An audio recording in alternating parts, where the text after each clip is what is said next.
எங்கள் அம்மா மீனாட்சி எனக்கு வந்து ட்ரைபிள் கடாய் ஆர்டர் போட்டிருக்காங்க. அது பார்க்கலாமா? பாருங்கள், இது வந்து ஃபிஷ்ஷு ஃப்ரைஸ் எல்லாமே பண்ணிக்கலாம். சப்பாத்தி இது பாருங்கள் எவ்வளோ ஸ்ட்ராங்காக இருக்குன்னு.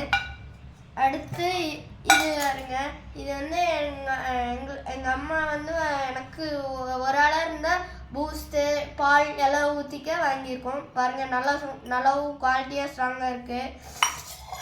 அடுத்து இது பாருங்கள், இது நாங்கள் அம்மா எப்பாச்சும் இருக்கும் போல பாலெல்லாம் வாங்கி பால் ஊற்றிப்போம். இதுவும் நல்லாயிருக்கும் பாருங்கள், நல்லா ஸ்ட்ராங்காக இருக்கும்.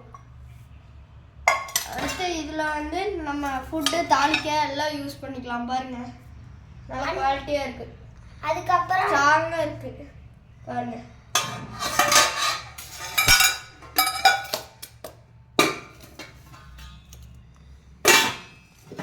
இதுவும் பாருங்கள், இது வந்து நல்லா ஸ்ட்ராங்காக இருக்குது. இதில் இப்படி வச்சுட்டு ஃப்ரை பண்ணிக்கலாம். உள்ள வச்சு எல்லாமே நல்லா வேகும், நல்லாமே பண்ணுங்க பாருங்கள், நல்லா குவாலிட்டியாக இருக்குது.